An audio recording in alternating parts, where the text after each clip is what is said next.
Yeah, that's good. Wow, umetoka Mbere. Why? Ulikuwa umeenda kudu? Nilikuwa Embu Stories za Scouts.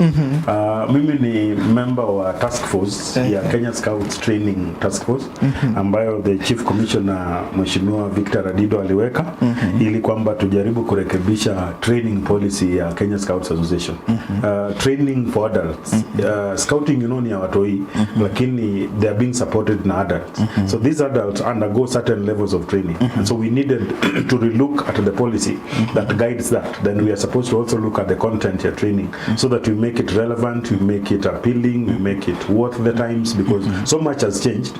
Kama jana tumekuwa na AGM na wasee wakaleta story ya Iskao itakana align na CBC. So sahi primary school iko na primary na iko na junior school. So how do you want to treat these two?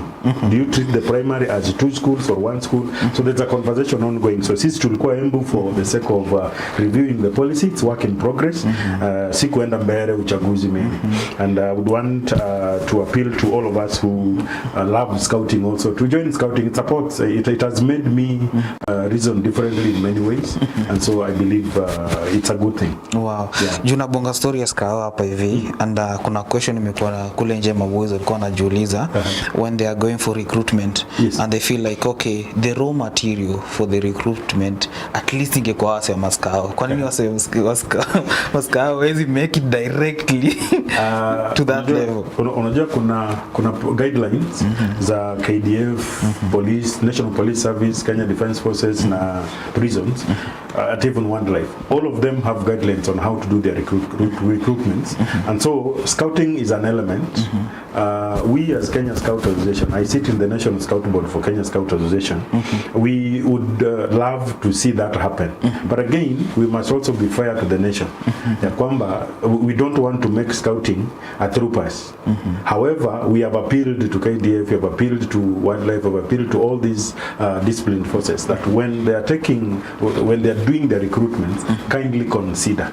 For example, those who want to play brass instruments, the Salvation Army provides great brass players, and therefore it's only them presenting themselves during the recruitment, not to sit back and wait at jeshi la wokovu inafaa itutete sisi wasee watutafute home mimi nacheza ya trombone, mimi nacheza first cornet. Hapana, ni wao pia wajitume during recruitment, na huwa mara nyingi inasemekana brass instrument players itakuwa mahali fulani. Then these others Scouts, like right now we are having 4.4 million scouts in Kenya. It's such a big pool that if you want to pick in, we give them first priority to disenfranchise wale wengine, because again scouting is voluntary, mtu hawezi lazimishwa.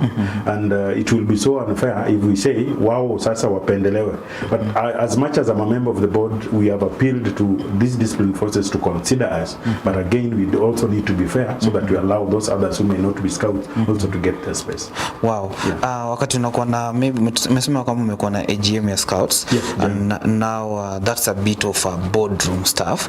Now when you're having maybe a talk and all that about scouting, do you invite the people in the military part to have a conversation with them?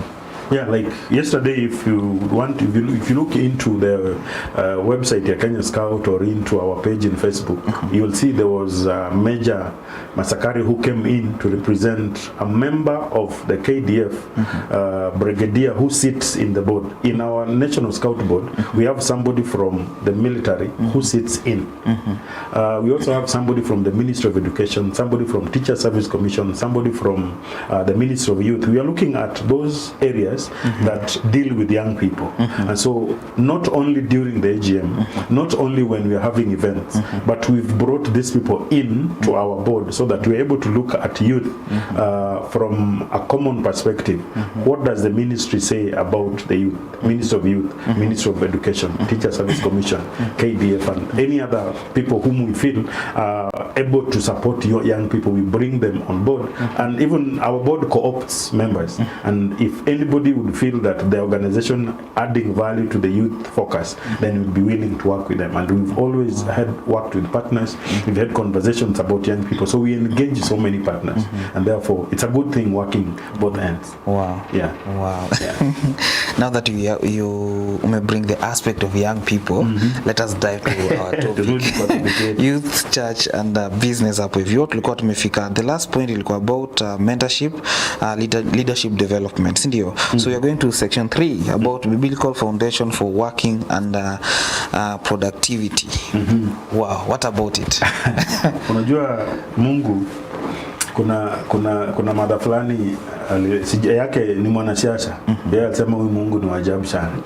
But again, hata sisi in the Salvation Army there's a sentence tukiwa Sunday school. Sisi tunasema Mungu ni wa ajabu kabisa. Na haiwezekani kumuona kwa macho ya kidunia. Sometimes we look at how God did things. Genesis chapter 2 verse 15, Mungu anamuumba mtu na anamwambia amemweka in the Garden of Eden to work it out. Si akae Eden a relax. Ati Jumatunda ndio hizi wewe kula tu usikie fiti. He was supposed to work. And so work is something that is biblical. Is it before? Yeah? Is it before? When Adam was created? Yes.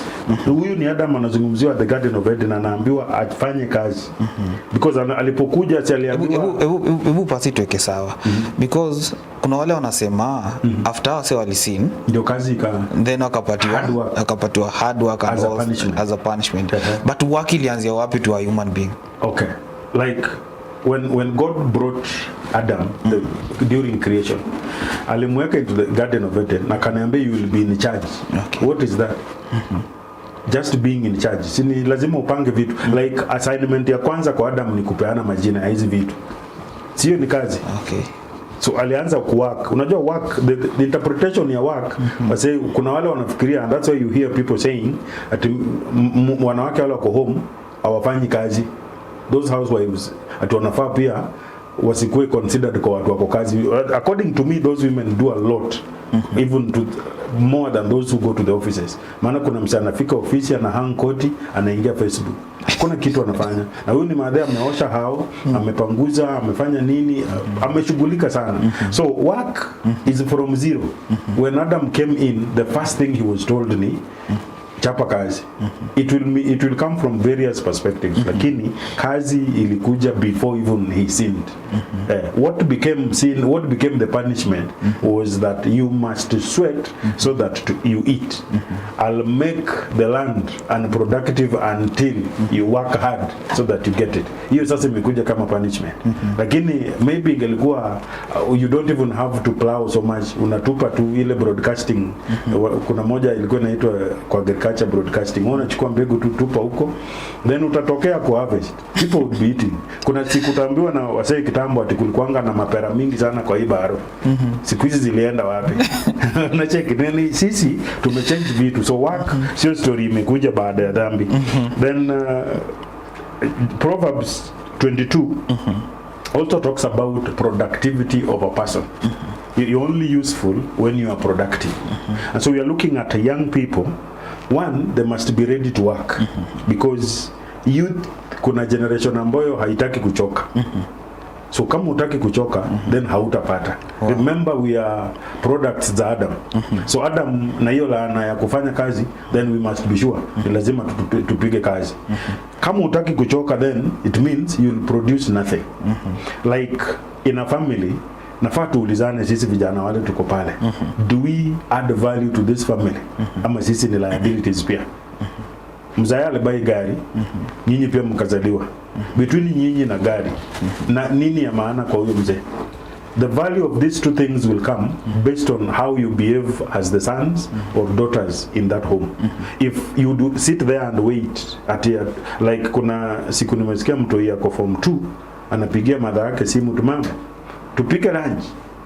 So you're like, mama yuko hapo, yeye hawezi ku reason amue kupika lunch na yeye ana njaa. So tuko na generation ambayo at some point ni kama wanajitoa data, ile Watanzania wanasema kujitoa data. So ana behave ni kama sasa reason normally.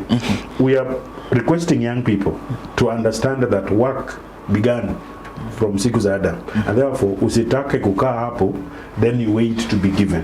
And the essence of this is business if looked at as work. Kupiga suti hivi na kukaa kwa ofe ni kazi, ni sawa. Lakini pia there's something you can do in your own way pale nje ya offices. There's something you can do in the markets. There's something, kuna watu wako talented kuchora. Lakini sasa utakuta achori anaita serikali isaidie. Na serikali itamchorea, ni yeye ako na amepewa talanta ya kuchora. Kuna msanii anaweza cheza ball.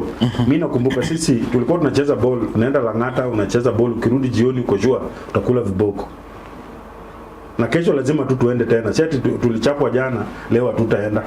But sasa hii kuna generation ukimchapa leo atasusia ball maisha yake yote. Si buda alinichapa. So kujituma haiko ndani. I want us to look at how much are we adding in the society we are part of as young people.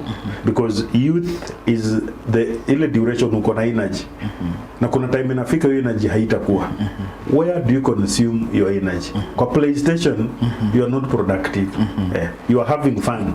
Wase wa FIFA. Yeye anacheza Arsenal na Man U. Kama sasa leo usiku na game ya Arsenal na Chelsea.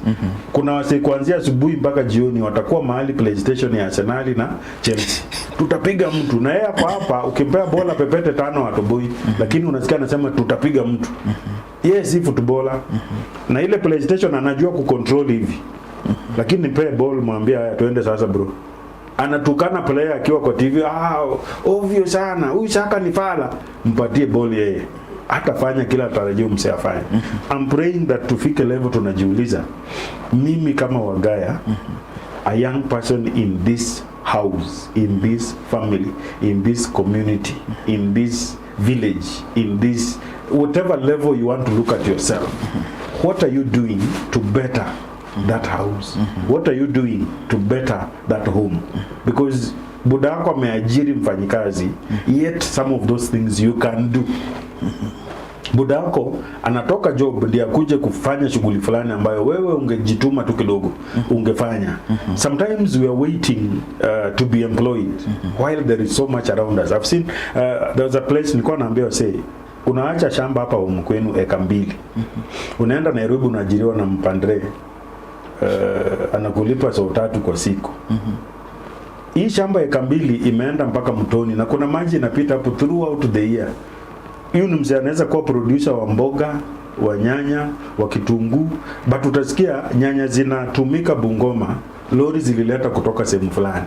Nyanya zinatumika Kisumu zilitoka sehemu fulani. Si kwamba hatuna mashamba hizo region.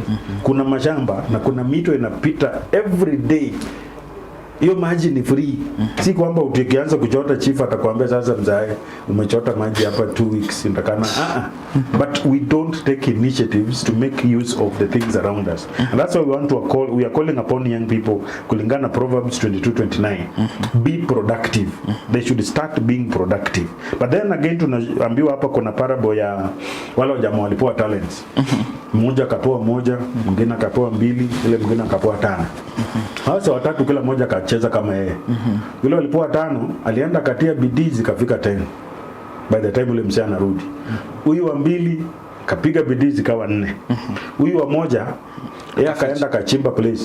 Akaiseti hapo na akasema huyu msee najua ana harashingi mzee na mimi sina haja ya kukosana na yeye. Acha nimwekee yake hapo, by the time anakam mimi nimrudishie tu acha. Young people kuna wale wana behave kama huyu wa last. Anasema sisi bana manzi hatuna kitu. Hatuna kitu. Na yule mzee utakuta anacheza avieta. Unaweza cheza avieta free. Ndio ucheze avieta una kitu. Instead of making good use of the 100 bob that you have, because kuna siku niliambia mzee leo crate moja ya mayai ni 450. Huyu ni mzee walienda wakabai mzinga wakiwa watu 10 wakaicheza wote. Kadedi ikachapa. So say wa 10 kama wange divide ido ya mzinga kila mzee apatiwe crate ya mayai aende tu home boil free.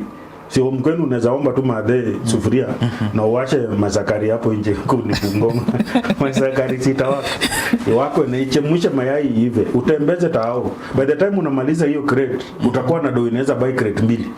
Kesho you'll be selling 2 crates. Kesho kutwa utatoka kukua mtu wa kusema manze za macho Unajua kuna wase saa hii ni kungojea tu za macho na anaona but tunashangaa ni kipofu, ataka za macho za nini? So mimi naomba vijana tuanze kufikiria, tuache kubehave kama mse wa talent ile kidogo uko nayo unaizika hapo, unasema mse akikaa mimi nitamrudishia. Let us copy the other two because the Bible talks about mwenye akona kidogo, mwenye akona mingi ataongezewa. Na yule ambaye ana kidogo, yule ambaye hana, hata hiyo unafikiria kuna time tu ukaa ndani unasema na yenyewe mimi naweza kuwa tajiri. Hiyo idea uko nayo tu itachukuliwa ipatiwe mzee mwingine. There are so many people with ideas that would become business enterprises. Na hawajawahi kuziandika. But God is faithful. Mungu ni mwaminifu. God hupitisha kwa kila msee. Yes. Sasa changamoto ni wewe relax hapo ati God atakupitisha. But again Pasi, on that hold on kidogo. Yes. Kuna people I've interacted with people and when I was interacted with these young people, my peers, for interact na wao majorly wana suffer trauma za huko nyuma. They grow in an environment waliambiwa hawawezi, they are useless. Unanishika? So sana grow up akijua boss me I can't amount to anything.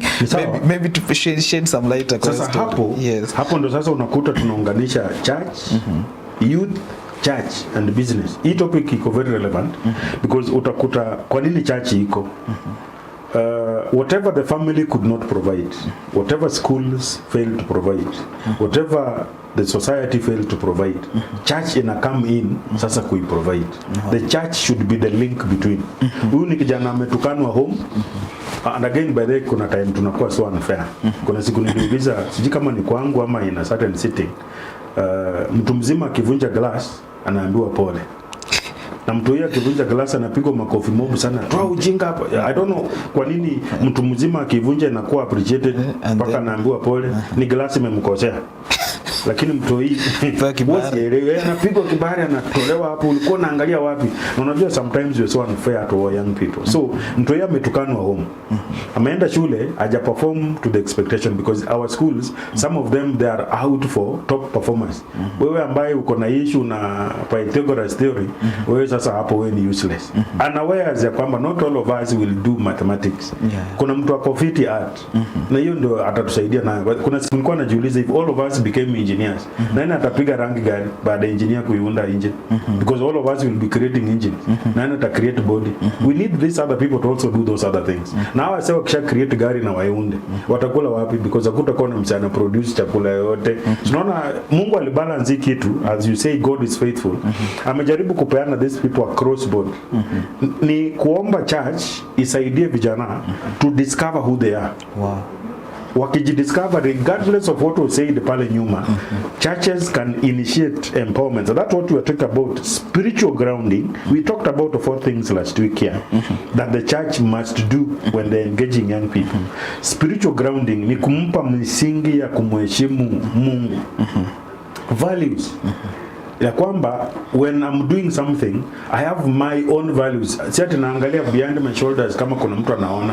There are things that push you to do the things you do. Mentorship, the role of the church and the leadership ni ku mentor young people to discover something they can do that they've not started doing yet, or they are doing it but they can be given more support to do it better or more direction to do it better. Then lastly, leadership development. You know, these young people when unasema yeye alisha ako traumatized. Trauma is not permanent. What God put in you remains permanent.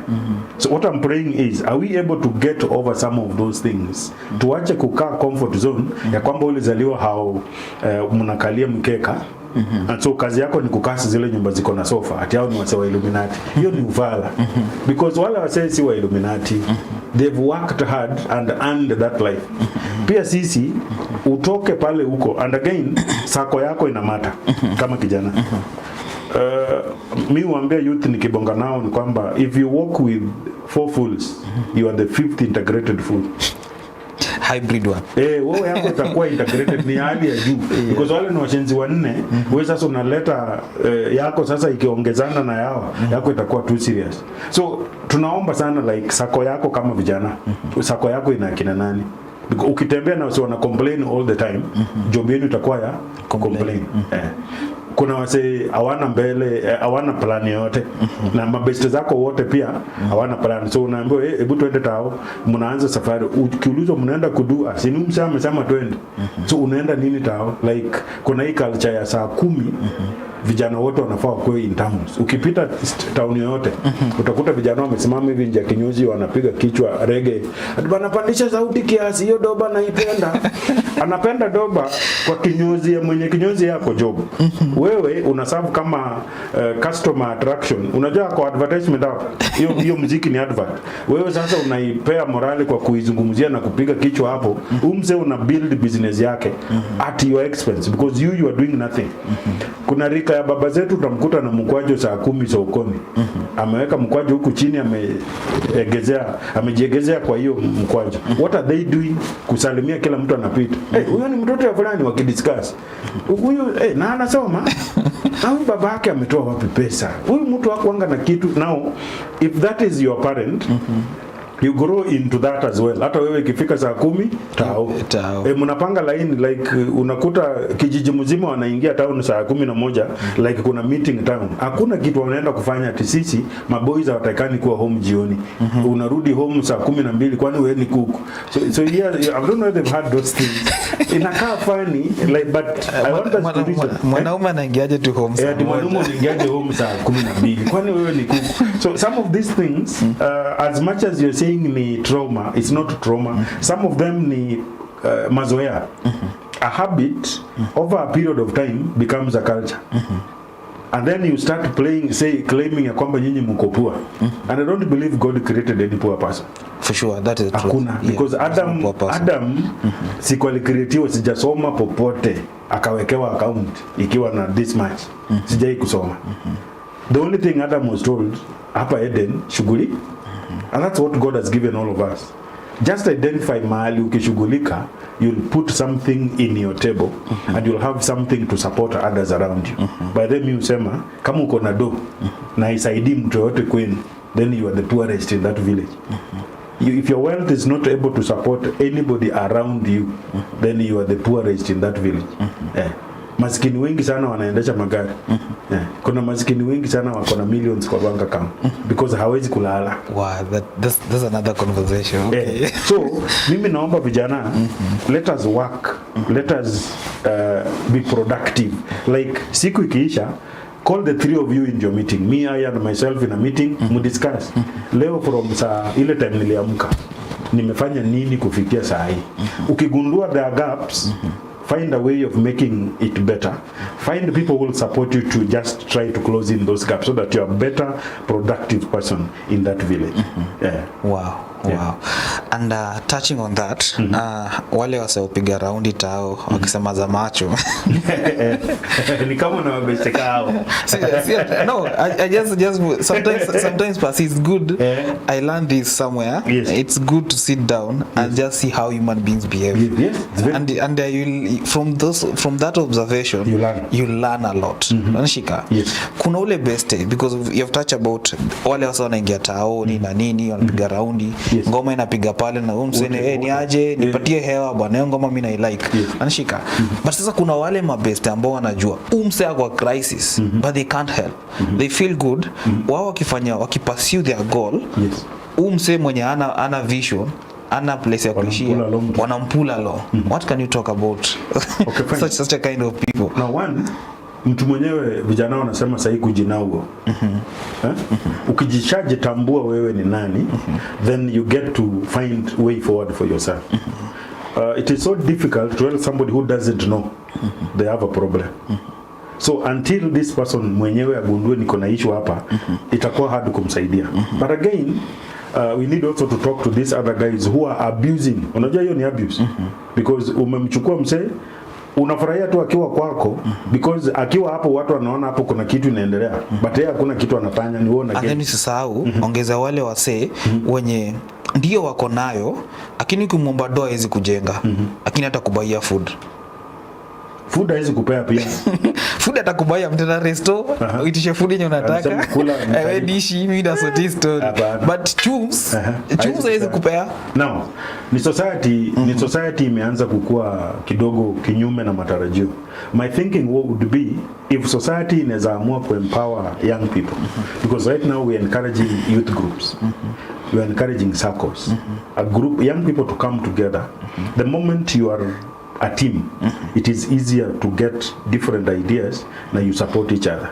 One, huyu kijana naomba ajitoe kwa hii dunia yake peke yake, aanze kuishi na wengine. I would encourage every church, even a forum where young people would be able to talk about their issues. Kila church.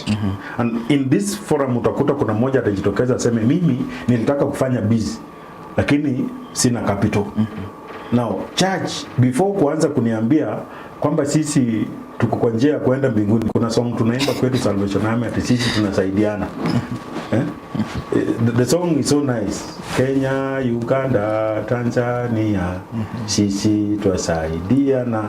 Yet kuna neighbor wako hapa hana chochote.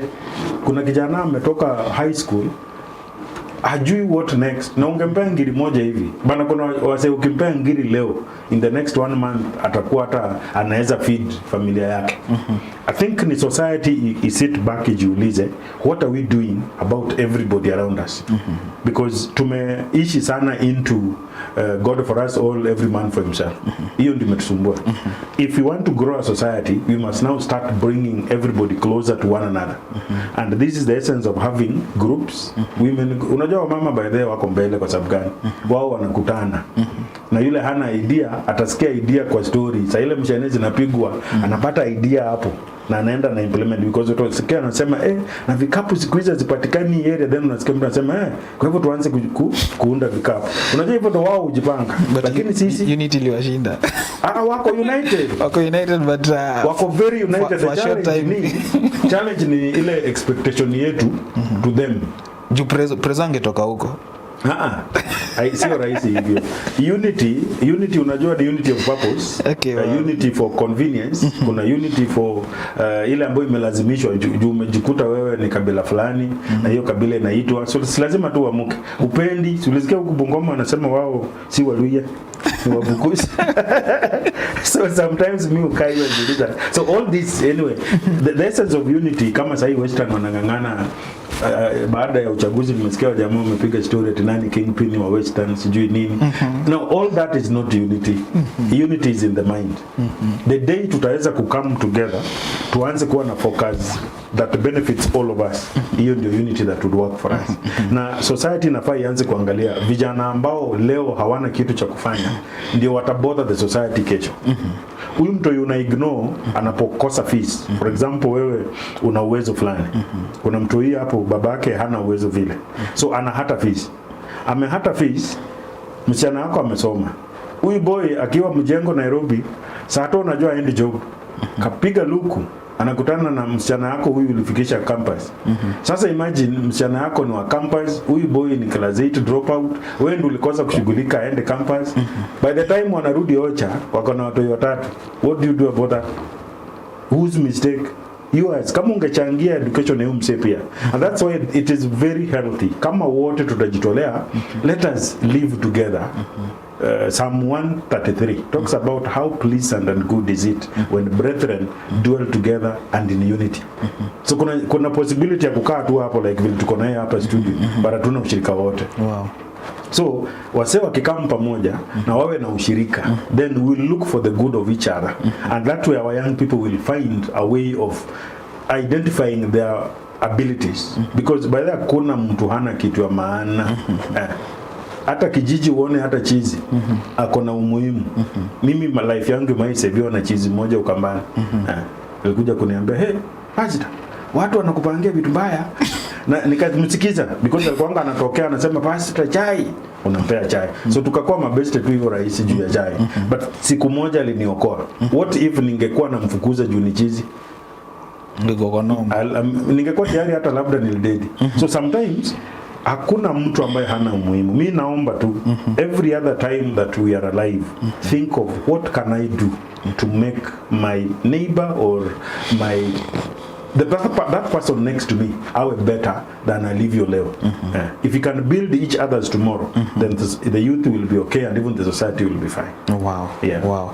Let's go to number 4. That is business as a tool for youth transformation. Okay. Wow. You know, many times business imeassociatiwa na ukora. But we want to look at it positively. Imekuwa associated with ukora, Illuminati, and all that stuff. Yes. Yeah. Many times if ukienda home kwenu na wambia buda yako mimi nataka kuwa businessman, kwanza anakushangaa sana. Business gani sasa? Na ukisema unataka kufungua duka anakuambia na hizi duka zote ziko. Ukimwambia kila mtu atai vilify. But I'm praying that you start looking at business as a source of income. Si kwamba we are doing business to exploit other people. We are not doing business to be seen. We are not doing business for fun. Let us approach business as something that would make our pockets, our homes, our bank accounts grow. Ukifanya biz thinking well of your customer and yourself, you're good to go. Wow. And when we are doing this, the mind should be, yes, I should make a profit, but it should be something relevant. Like unakuta msee umebuy like asijika Bungoma kunakwanga ama wale wako around markets, they've seen how wale watu wakuuza kuku behave na ng'ombe. Anabai kuku so mbili 10 meters or 5 meters from there, unataka the same kuku, anakuambia hii kuku unajua nimebuy 500. Amebuy so mbili, but juu ni business, ile price ataquote ni wewe uanze kubagain naye. So ataquote price muenda, wewe ubagain naye aiuze 10 times ile bei alibuy. Sijika tunaweza sema amekuibia. No. It's just convince to buy. It's just being smart at his price. Yes. So business iangaliwe not from the point of me versus them, but it is I bring what you don't have, then you give me that which I need. And that's life. And that's business. So let us encourage our young people to venture into business as a source of income. Number 2, when somebody ameanza biz, atawacha dependency, because inampa hope ya kwamba something will come by the end of the day. Because umse ametoka campus, like sahi kuna wengi wamegraduate, kuna graduations mob sana zimefanyika hii November. So kuna yule utasikia yeye anataka kuenda kwa kazini yake Nairobi. Kujibamba. Ni relax kidogo bana. Class work imekuwa noma nini. So unaenda Nairobi kufanya nini? What if you started doing something? Kuna wase wale kutumia gift za graduation, uko sahi na ngiri 5. Hey, nice one. Hiyo ngiri 5, if you thought of kununua viatu hizi Crocs, hata kupei tu ranzi kwenda Nairobi, convert to something else. Mwelewa? So kuna time wajamaa wanatumia what they have wrongly, then we blame God for it. So young people tujaribu ku reduce dependency, and business is one way. Wewe utakuwa labda na sio tuuze miadarati. That's one other area that I don't want to question. Kila unauza, also make sure it is something that adds value to people. They look for profit. Apana, but whatever you are selling should be something that is good for both you and the society. So as much as you're saying waanze biz, iwe biz pia legit, iwe biz ambayo ni credible. Na iwe biz si ya wash. Usianze kuambia wase wakupe ngiri uzigeuze zifike 20. Hiyo sio biz. Hiyo sasa ni kufanya the wrong things. Then as we are into business, somehow you'll start becoming a leader. The moment umeanza biz, you must learn financial management. You must learn balancing of your accounts. You must learn several things will come. And that's how you grow as a leader. So young people wakijiingiza kwa business, responsibility itaenda juu kidogo. Because kuna msee sahi ajaamka, tuko saa 3 na some minutes, kuna msee ajaamka sahi anasema leo ni Sunday manze, ni siku watu walipumzika, Mungu mwenyewe alirest siku ya 7 manze, msitusumbue hii church mnasema 7 mimi sitakaa. Si siku ya kurest. So ni sawa, but ukiwa in business somehow it will push you to wake up. ikikupush ku wake up, inakusaidia as much as uko responsible, pia inakusaidia sasa ku grow as a leader, because leadership is about being able to manage yourself and those around you successful. Sio kupewa rank kubwa. By the way, kuna viongozi ambao ni wadogo sana. Ndio kama umeona watoi kwa ploti watoi wakiwa 30. Kuna kamoja ndo kanaitananga, wanasema sasa saa hii tunacheza ball. Baada ya 2 hours kanaitana meeting, tuachane na hiyo ball. Kila msee aende aoge. Unaona watu wamerudi wote kuoga, wao wanafukuza wako arudi.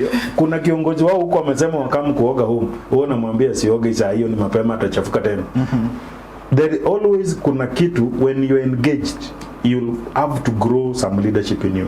So business is one way that will help you grow. Then one other aspect is the angle of creativity.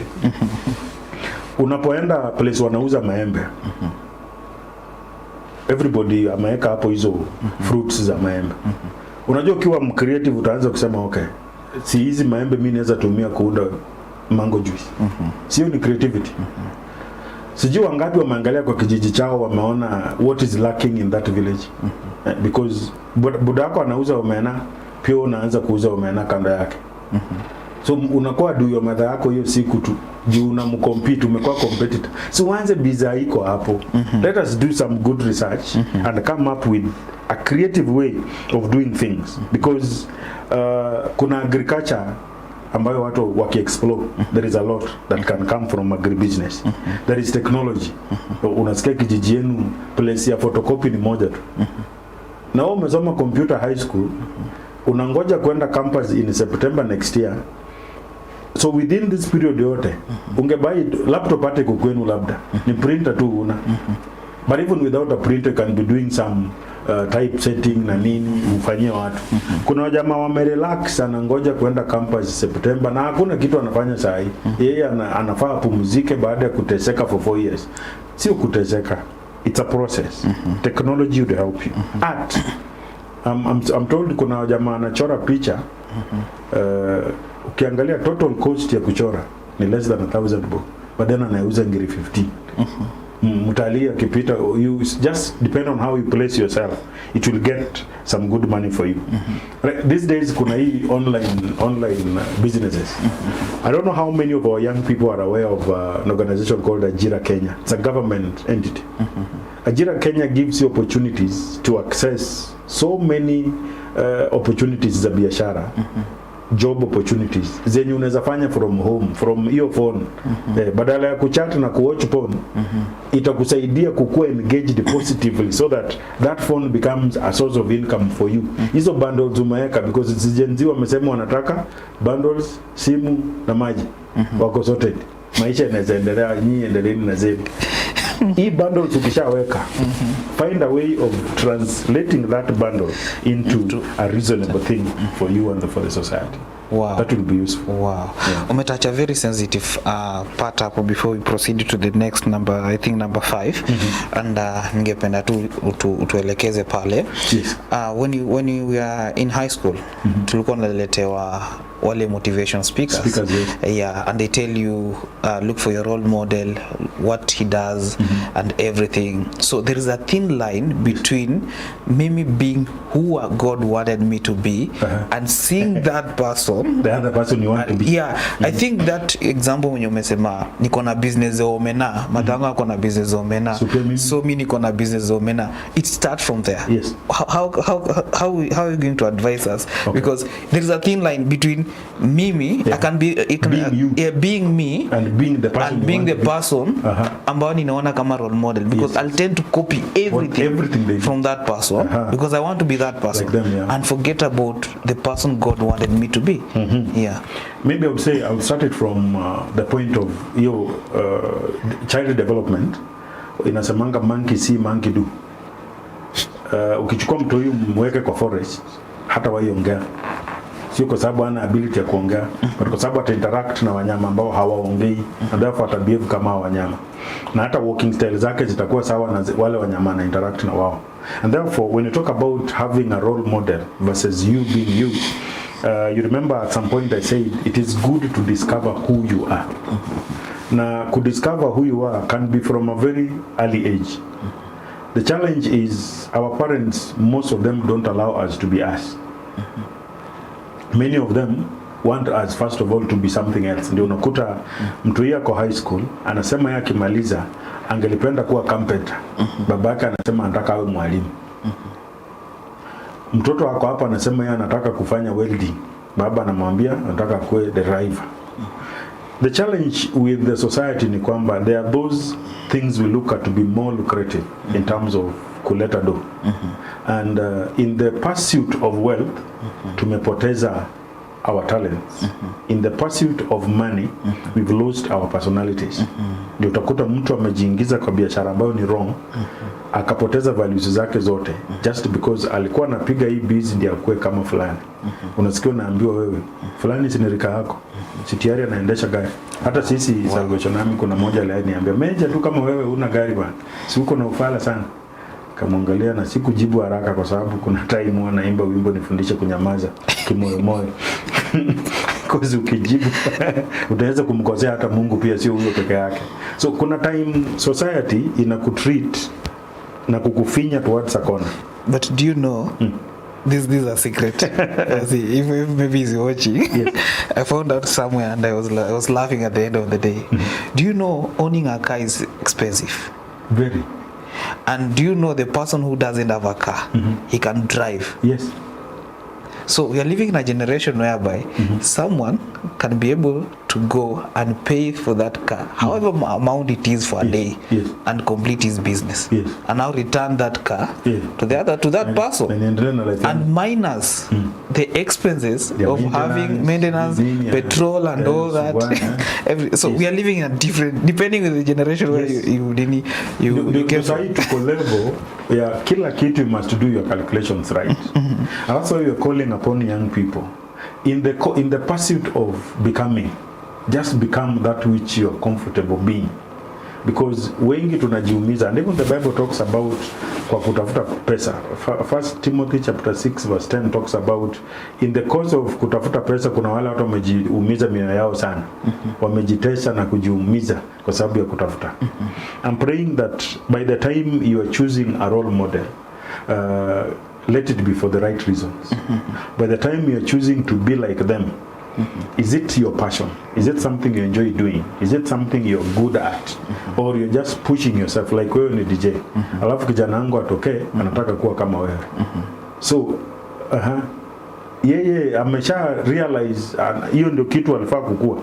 So one, wazazi wako na role to play in terms of looking at the child you've given birth to. And even if you have a 10, just accept that those are 10 different people. Don't expect any two to behave the same way. Each one of them to be them, then support them to become that which they like becoming. Because kuna mtoi kuanzia akiwa mwaka mmoja, kuna kitu alitaka sana kufanya. Like ukibuy toys, there is a young boy who will not touch a vehicle. Yeye utamwona tuna vitu zingine. Kuna msichana hata wewe shika katoi ati anakalea. Hiyo story ya ulezi yeye iko ndani yake. Just get to observe our children. That's the essence. Unajua kuna bomba zile ziko na vitu, they able to access so much, then they able to monitor the children and identify some of these talents mapema na wazigrow. CBC imekuja with the focus of building talent, growing talent, developing talent. What you're looking at is every child at their level, wagundulike. What are they good at? What do they enjoy doing? How do we support them become this? Then attach them at some point in the year 2008, 9, I think up to 2010. There was something we were doing with an organization kutoka US na tulikuwa tunaifanya Nakuru. We were doing something, transition from school to work. And what we did was young people came together, shared. So wewe ukiniambia unatamani kuwa daktari, I request a doctor somewhere to spend a day or two or a week with you. Then we come back after that time to discuss kama bado unataka kuwa daktari. And that's when we went with people. Mtu alisema anataka kuwa nurse. Alipoingia ward siku ya kwanza ya pili, alisema hiyo kitu sitaki kabisa. Achana na mimi nifanye kitu kingine. So many times our young people have grown being pushed into things that they don't experience. Churches and parents must now start working at linking your baby, linking your son, linking your girl, linking these young people with those that they want to be like, so that they get that experience before they dive in. Maana mara nyingi umejirusha, like those of us who steal exams. What is the essence of stealing an exam? It's to get an A. Ili ukue nini? Because you have people with A's who are serious failures in this country. They got an A in Form 4. Akaenda akapatiwa course ya medicine ikamshinda because aliiba exam huko nyuma. I'm praying that we get an integrity as a value in us, that mtoto akija na D+ na kulingana na yeye they worked hard for that D+. Kwanza tumu appreciate. Then 2, tumuulize hii D+ kulingana na wewe. What do you want to do? We have a conversation, a discussion with them, so that they don't just look up to Meja Wagaya ati nataka nivae kama yeye. Ni sawa ukishavaa uniform alafu na wewe si pastor, unafika church unaanza kusomea watu. Badala ya kuhubiri unalalamika. Do you know we have pastors who are complaining in their sermons from January to December na kupoint fingers na kwa washiriki as if these guys you've been sent there to give them hope. Wao umefika hapo na watishia. You've been sent there to restore those who are feeling tayari maisha ni kama imekwenda.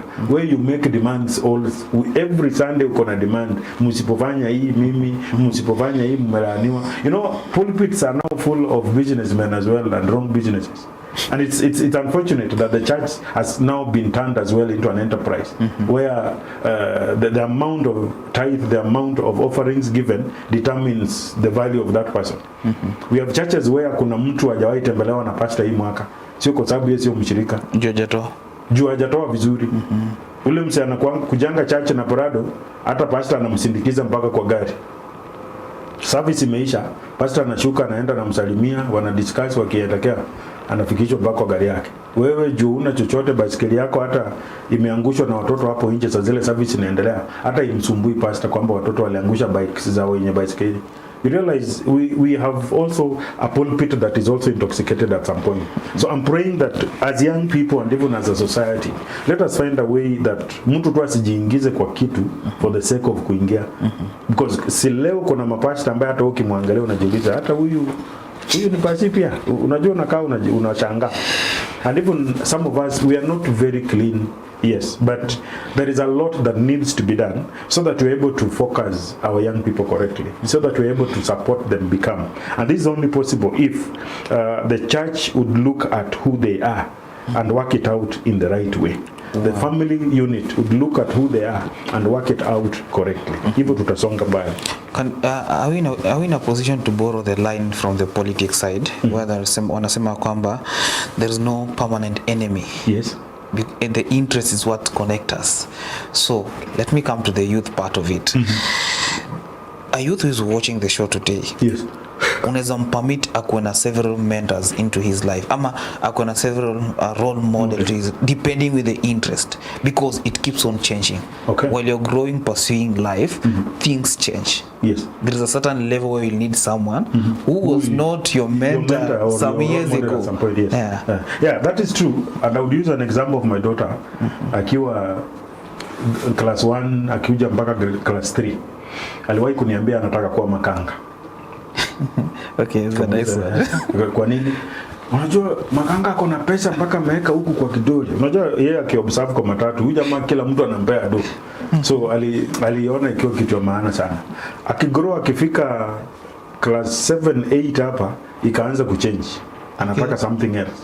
Okay, what was your reaction about it? No, I was okay. Personally, you know, mimi kitu moja najua na life ni kwamba everybody has something to offer for all of us given opportunity. Na hakuna mtu useless kwa society. And so mimi aliponiambia nataka kuwa makanga, my question was kwa nini? Usually we don't give them a chance to defend themselves. Unaanza kumpiga makofi, makanga ni kitu ya kusema nini? Does it mean is a makanga a useful person when you board a matatu? Yeah. It's a very useful guy, anawapanga na anajua anajua hizo jina za stage. Wewe umepanda gari unamwambia ukifika Ekero uniambie. Ana make sure umefika. Ana make sure umeshuka the correct place. Huyo mtu ni wa maana sana, but we look at them as so small people. So me, I didn't look at what the society grades with that thing. So I'm looking at a situation where a young person unapogrow, hebu jaribu kuangalia several things that appeal to you. And you don't cling to one so much that it blinds you from the rest. There is so much that the world has to offer, but there is something that only you can do better than all of us. So ni tukubali ya kwamba mimi nitatambua uwezo wangu kwa hapa, then I identify so and so, ni kama naifanya poa, hebu nijaribu ku learn from them. And then find contacts who will support whatever you want to become. For example, if you want to be a pastor, na unatembea na madere, when will you start becoming a pastor? Wewe unataka kuwa driver, unashinda na sisi mapastor throughout kwa Bible study Monday. Kuna church ziko na Bible study daily, unajiuliza wao ufanya job sanga. Ukiwa church Bible study, when will you go to a driving school? So you'll never become a driver.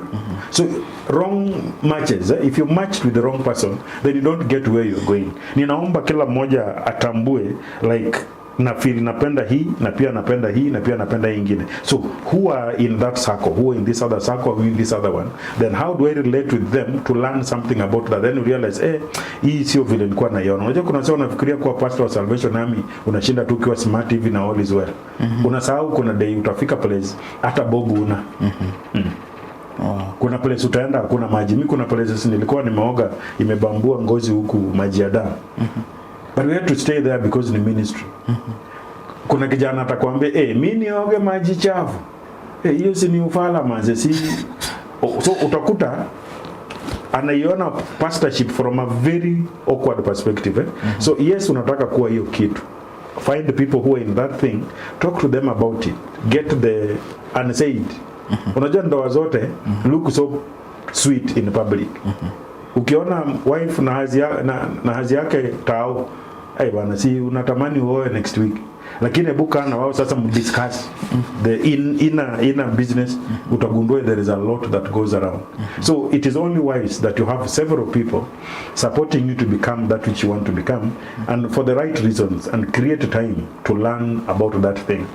Wow. Wow. So let's move to number 5. How the church can support youth in business. Okay. Church mingi sahi ni kama vijana wamepewa backseat. Na wakiitwa mbele, maybe ni kuperform gospel dance. Kwetu kuna gospel dance Matari, or utawakuta kwa band, wanacheza band, but they are closely monitored with the negativity attached to anything that involves young people. Muangalie sana hao vijana wataharibu hizo vitu. Did we teach them responsibility growing up? I'm looking at a possibility of churches starting mentorship groups. So our churches have professionals, diverse. If we have young people who would want to be doctors, can we identify a doctor to mentor them? If you have young people who would want to be whatever, are we able to identify those people and connect them to start the journey together with the people they know? Unajua ni mbaya sana mimi nikisema ati role model wangu ni Donald Trump. Nitakutana naye dini. Kuna uwezekano hata hatutawahi interact.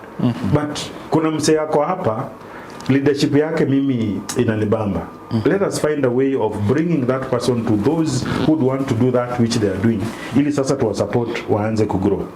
Number 2, kuna stories zimetokea saa hizi za business centers, business incubation spots, government inajenga places. Churches need now to start connecting their young people to these things. In the Salvation Army, I did some 2 years ago create a forum where I requested young people to register to be trained by Ajira Kenya, so that you're able to see what you can do. There are so many opportunities, lakini makanisa sasa zimengoja, and I'm sorry to say this, many times unakuta kuna kanisa mob sana, they care about what they get from you, but not you. Kile kinatoka kwako ndo cha maana kuliko wewe, which is a very dangerous precedence. Na ninaomba that if churches would be able to start looking at themselves also as a business incubator, that we can sit here as church A, talk with our young people who want to start selling tea in town, because by the imagine church yenu watoto 50 wajitokeze na tians na mandazi tao wote. Si unajua mtaonekana kuna shida mahali. But not all of them will do hiyo ya chai. But if we sit with them and discuss, we'll be able to do a small research in that area and see ni nini inaweza fanywa kama biashara. Churches need also to start registering youth groups and circles. Unajua circle in our empower to deal with any other organization as a team. Ukienda individually, there are certain things that will not work for you. But if we approach them as a circle, I wish if we had kanisa fulani, youth wao wameregister kama circle. Getting government support is very easy. Getting donor support becomes easy. It is easier to work with a group than with an individual. Wow. Because watu wameacha kutrust watu. Even me, I don't think that kuna watu na trust. Imekuwa ngumu na hata mimi najua watu, kuna watu waniangaliange wanasema mzee ni pastor. Kuna watu mzee ambaye niambia ukai pastor. Nikamwambia it's not my fault. Me, I did create myself and I don't have to look like it to be it. I don't So churches zianze kufikiria what do we get out of these young people in the next phase of life, na tuanze kuwaweka into groups that are productive.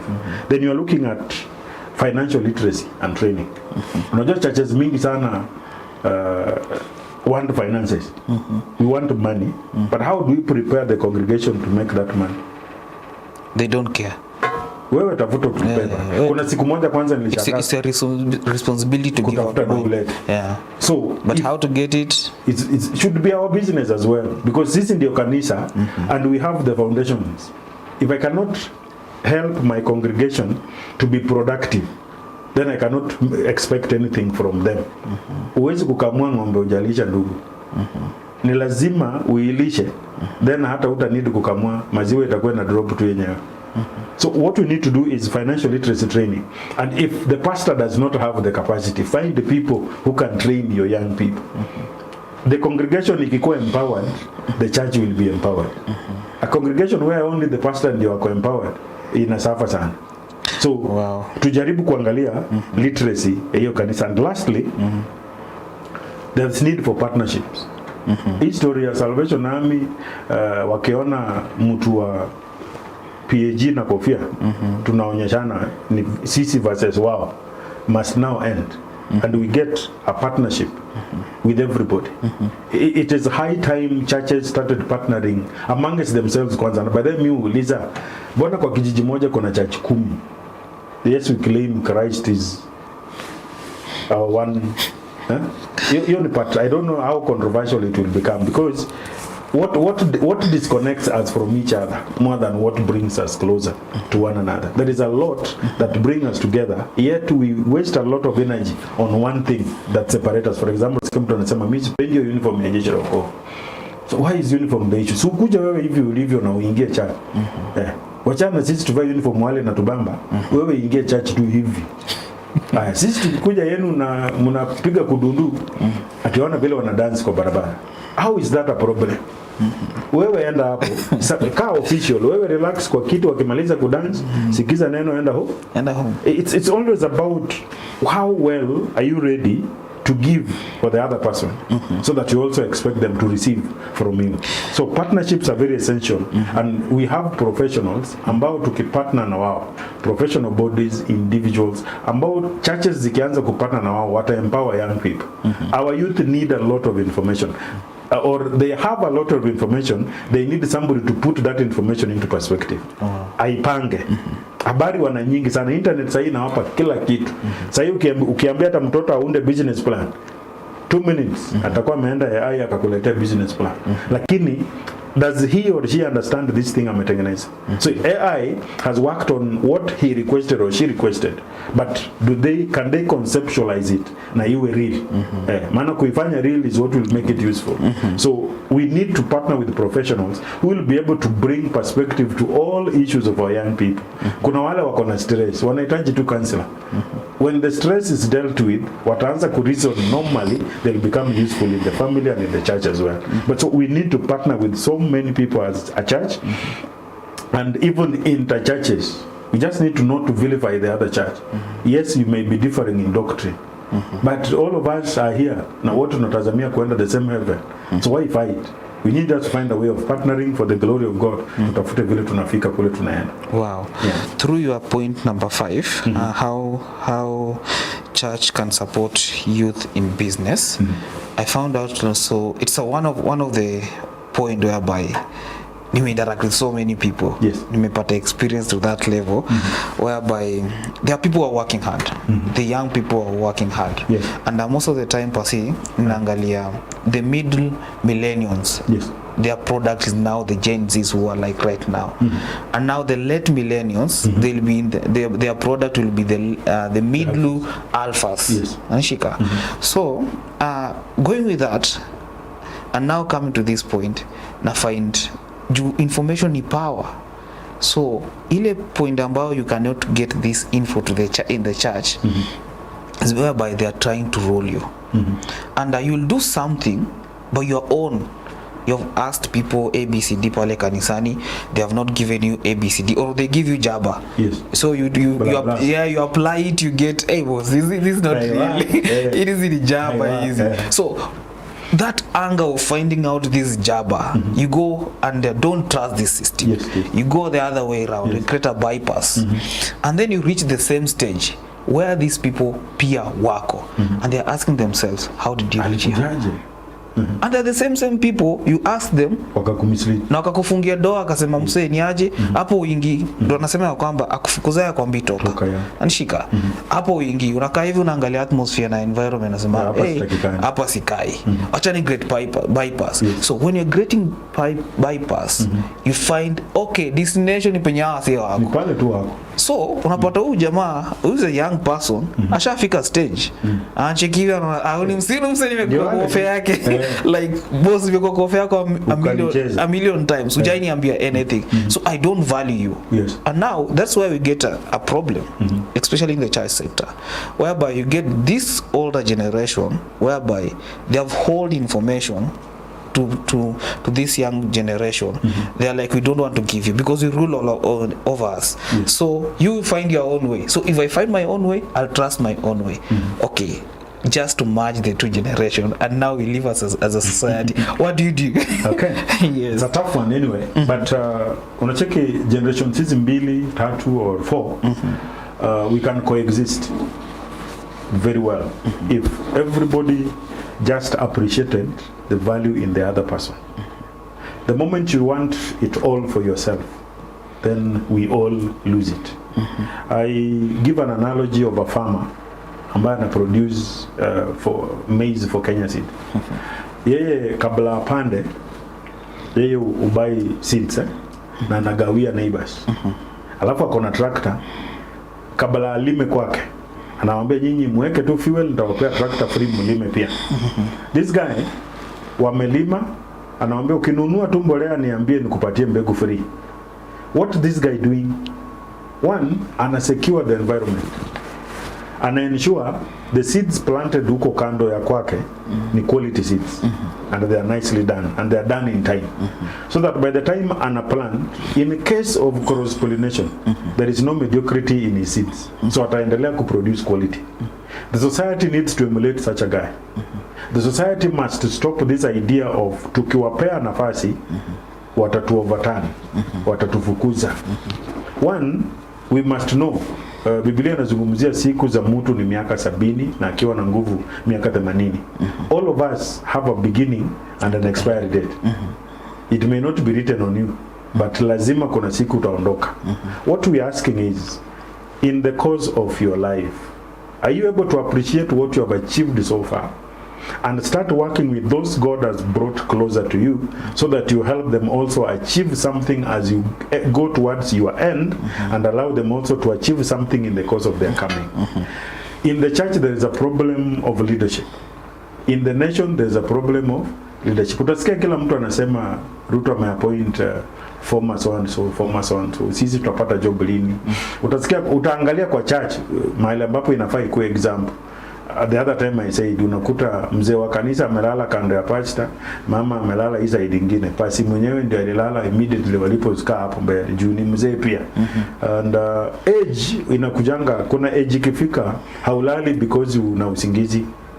hivyo ndo system imeanza inaenda slow kidogo, so hata ikiload I load normally, si usema ni the law of nature, hiyo ni nature so sasa zile una load huwezi load na RAM the same na yule kijana. So vijana wako pale chini kwa congregation wanaangalia, sasa unashindwa hii ni church gani? Sasa sisi na wakijaribu kusema ati ni madharau. So the thing is both generations should start listening to each other. Both generations must start talking to and with each other, not at. Kuna difference tukisemezana, ile Isaiah alisema njooni tusemezane. Wakisemezana watapata way forward. Lakini ikitolewa masharti, vijana hapa mtatuambia na vijana pia wanasema na nyinyi wazee pia mtatutambua, hivyo sasa unajua ni antagonism that will not work for the church, neither in a family, because hata familia kuna kipindi na watch Maisha Magic nimeona wakizungumzia vijana wa mzee wameamua huyu mzee sasa mahali imefika nitakana hand over hii kampuni kwetu. Mzee taasisi utatupa. Wewe ni kama sasa you know in a family kuna vijana pia wanaanza kupanga na huyu mzee ana dedi lini. Hii shake amemanage hii story for so long. Anatusumbua hapa na hizi ng'ombe zake. Akidedi tu hizi ng'ombe tunagawana kila mzee tatu na hii story tunaimaliza. Is it a good thought? It's not a good thought. It's very wrong. When you wish the other one to disappear so that you appear, there's a problem. We should pray that we're able to coexist. Huyu na weakness zake, wewe na strength zako, kumbuka pia behind you there are weaknesses. Huyu mali unaona weakness, behind there are some strengths. If only we could synchronize our energies and be able to work with one another towards a common goal of success, tutafika mbali sana as a church and as a nation. Hii nchi haihitaji maandamano. Hii nchi inahitaji watu kusemezana. Bahati mbaya mwenye alikuwa ameanza kusema watu wasemezane pia akaondoka before tuonge. So sasa sijui tutabonga ama ndio hivi tutangoja tena mpaka haki zetu zitoke. Because by the time una agitate uko under pressure, the other person feels the opposite of that pressure, na so pressure mbili zikikutana ni explosion itatokea.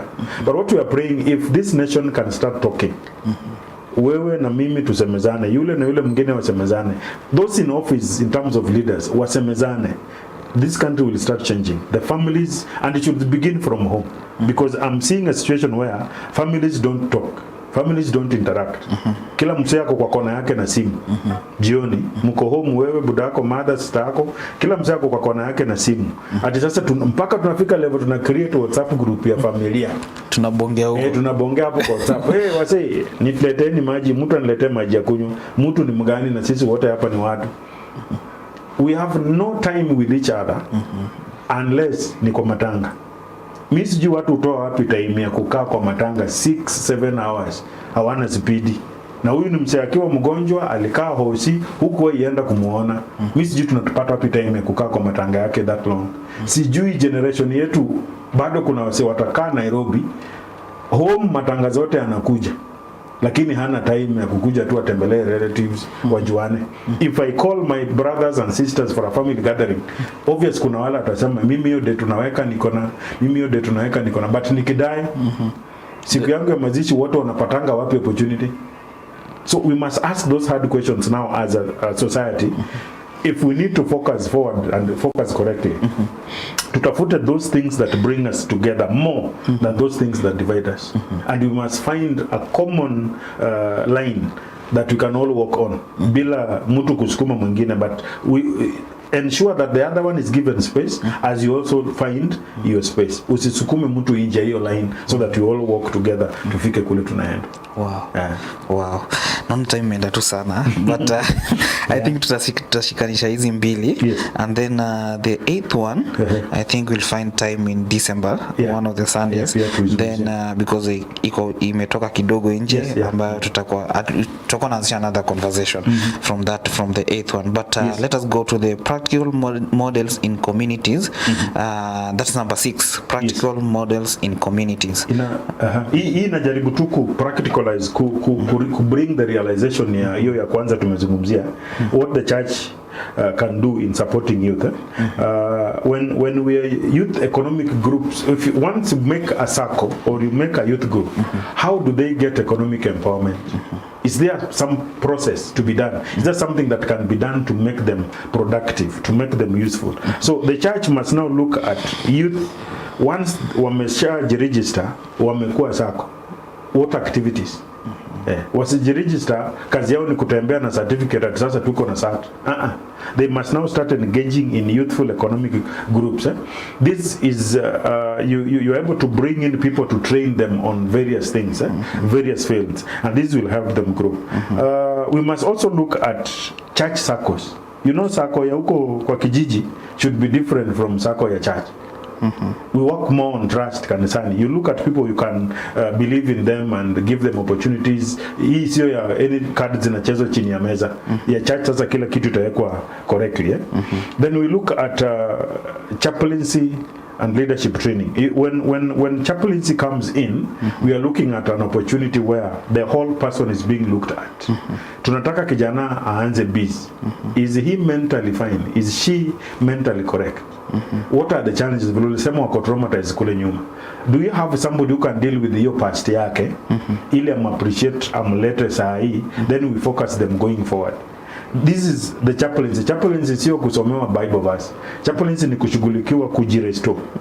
Ujitafute, ujirudishe, because in a group of kitambo walikuwa wanasema ukimwi every 4 mmoja ako nayo. Sasa hivi wanasema in every 3 people kuna mmoja ako mentally sick. So kwa hii our youth tuko na wao. Mental health is real. How well is their mental health taken care of? How well is their past being dealt with? How well is the society listening to them? So this is a chaplaincy thing that will come in the sense that the church would be trying to push these guys into becoming the correct people. Then we try to encourage innovation. Serikali develop hubs, innovation hubs. They are talking about wamejenga place ambayo kuna internet, kuna kila kitu. Wewe enda hapo ujishughulishe. How many churches are working on ensuring their youth are part of this? Because makanisa mengi wamekaa kwa kona fulani. Sisi ni the church. But we are forgetting we are in this country. When the president launched recently story ya nyota. Sijui inspiration ni Ezekiel na nyota. I don't know. But rais naye ametokea sasa anapeana nyota kwa vijana. Are we able to synchronize the two, the efforts? Rais ameleta hii church pia iambie vijana chukueni hido, sisi tuwasaidie kufocus mfanye ABCD so that tuende pamoja. That way we will be complementing rather than complaining about things that we cannot change. We are looking at our unity of purpose to mentor young people, the church, the government, the society, the family. Hii vijana watakuwa watu ambao wako na kesho. However, kuna changamoto chache ambazo obvious zitajitokeza. Challenges ambazo sometimes ni inevitable. One of them is mistrust. Hakuna mtu anaamini mwingine. Right now, by the time unanisimamisha tao unanisalimia kwanza naona ni counter kuniibia. Why? Because so much has happened around us that the world has not is not friendly anymore.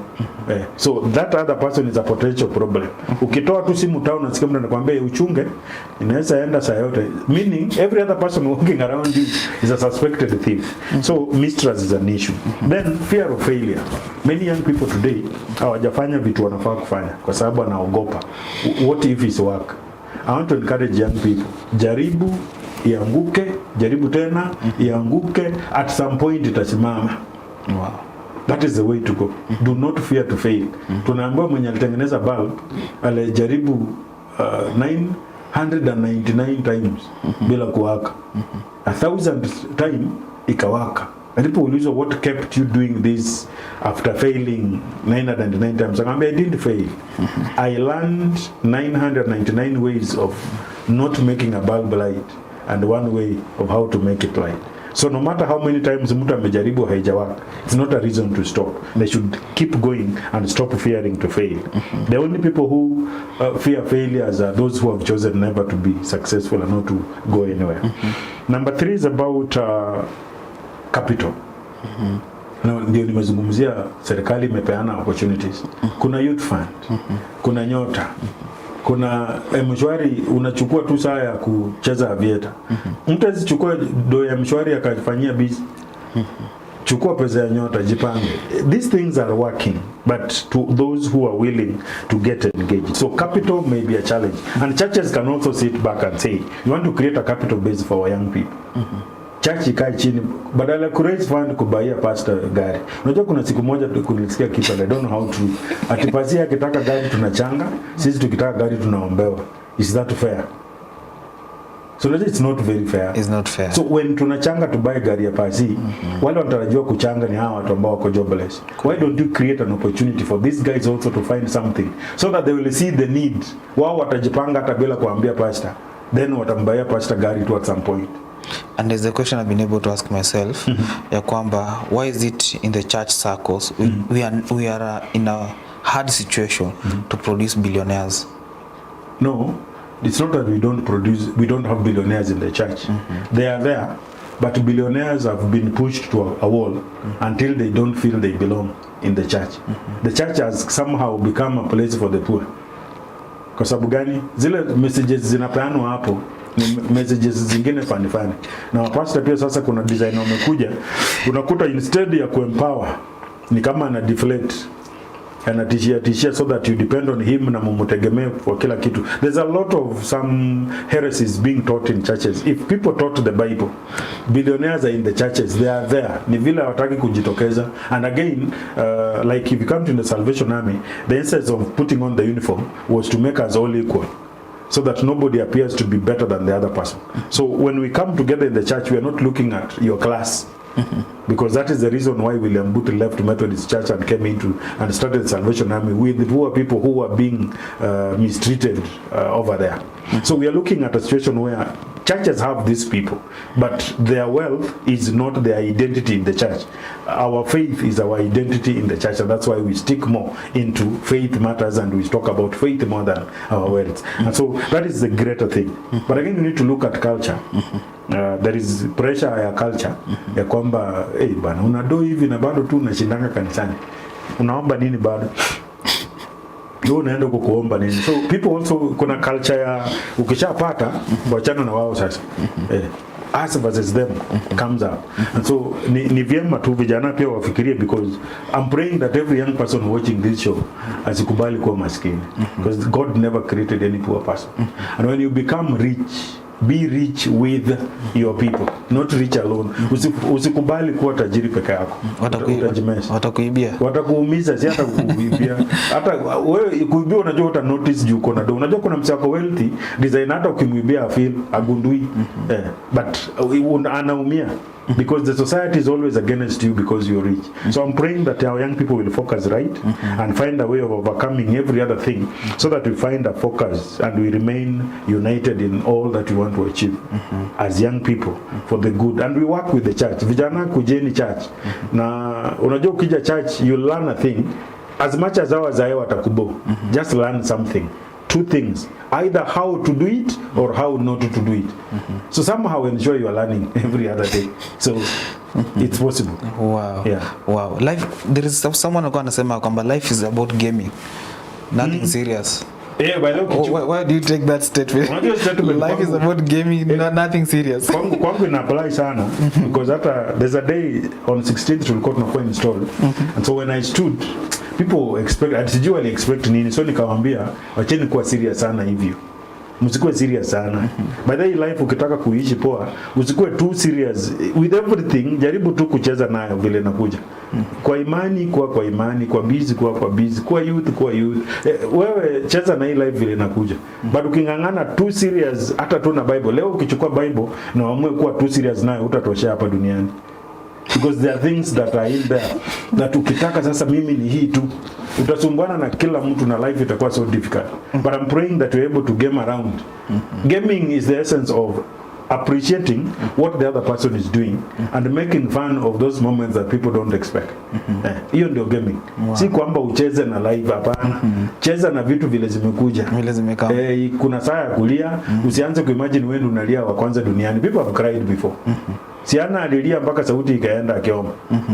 So wewe hakuna kitu mpya unafanya. There is nothing new under the Nothing sun. new, ni revision tunafanya sisi. So just accept that fine. Leo ni siku yangu ya ku celebrate, we celebrate. Leo ni siku yangu ya kuwa msick. Usi appreciate sickness but accept that at some point Yes. we can be sick. Then appreciate kuna time uko na do na time uko nayo. Isikue issue kwamba sasa wale wase wako na do ni wa Illuminati. Kubali leo huna, kesho uko nayo. Huyu ako nayo leo, siku nyingine akihata, si kwamba alikuanga wapi, sijui alifanya nini ndio imemtoka. Wow. Just appreciate life vile imekama. There is another statement and okay, I have a lot of laws. Yes. I have a lot of laws. We have two minutes to Yes, it's okay. I have a lot of laws. Yeah. And this is the law of whereby not expecting. Minimize your expectation and both sides, either negative or positive. And you'll be how very do you take that?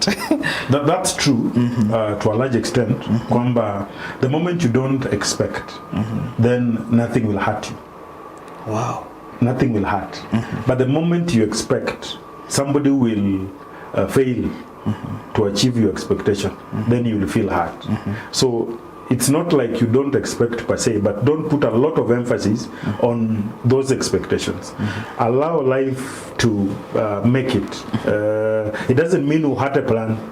Unajua vijana wanasema form, mimi sina form manze, unahataje form? So wewe ni mtu bado. Kuna 32. Unafaa ukuwe na form. Kuna form 32. Sasa hata ziko za ABC 32A ni kuwa na form, hata kama ni yako tu jicreate form fulani tu. Kuwa na form, but don't expect too much from the people around you, whether positive or negative as you say it. The moment you don't expect, nothing will hurt you. The You'll be moment happy. you don't expect, nothing will hurt Nothing you. hurts.